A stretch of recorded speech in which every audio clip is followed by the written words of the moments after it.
పునరుత్థాన బలము ద్వారా, పునరుత్థాన శక్తి ద్వారా మనకు వాక్యము బోధించేది ఏంటంటే దేవుని యొక్క మహిమగల శరీరముగా, మహిమగల ఆత్మగా దేవుడు మనల్ని నింపుతాడు అంటే ఈ లోకంలో. ఇది కావాల్సింది. ప్రకృతి సంబంధమైన శరీరముగా విత్తబడి ఆత్మ సంబంధమైన శరీరముగా అంటే ఏమవుతుంది? ప్రకృతి సంబంధమైన ఈ శరీరము ఎప్పుడైతే చనిపోతుందో దేవుని ఆత్మ వచ్చి నిన్ను ఎలా లేపుతున్నాడు? ఆయన పునరుద్ధరణ శక్తి ఎలా లేపుతుంది? ఆత్మ సంబంధమైనదిగా. ఆత్మ సంబంధమైనది అంటే ఏంటిది? మహిమ శరీరముగా దేవుడు ఎవరిలోకి? నీ బాడీలోకి నీ ఆత్మని పంపించి లేపుతున్నాడు. ఇప్పుడు ఒక చిన్న ఎగ్జాంపుల్ చెప్తాను. నెబుకద్నెజర్ రాజు ఉంటాడు. ఆ రాజుకు ఒక కళ వస్తుంది. ఏమని? ఆయన శరీరాన్ని, ఆయన ఆత్మని ఏం చేస్తాడు? బీస్టులోకి పంపించాలని చూస్తూ ఉంటాడు. అంటే ఒక మనుషుని శరీరము వేరు.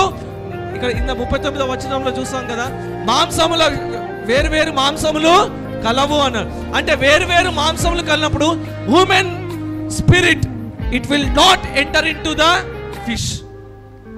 మనిషి యొక్క ఆత్మ ఏమవుతుంది? మేకలోకి, ఏమో చేపలోకి, లేదంటే గొర్రెలోకి ఇలా ఎంటర్ అవ్వదు అంట. మనిషి యొక్క ఆత్మ మనిషి బాడీలోకే ఎంటర్ అయి తిరిగి ఎలా అవుతుంది? ప్రకృతి సంబంధమైన మనిషి ఆత్మ సంబంధమైన మనిషిగా, అంటే మహిమా స్వరూపుడిగా దేవుడు లేపుతాడు అంట. హల్లెలూయా.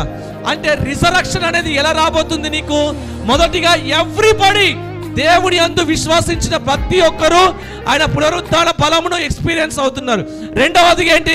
ప్రకృతి సంబంధమైన ఈ శరీరాన్ని, బలహీనమైన ఆత్మను, బలహీనులను దేవుని ఆత్మ మహిమకరముగా తిరిగి లేవనెత్తుతున్నది అంట.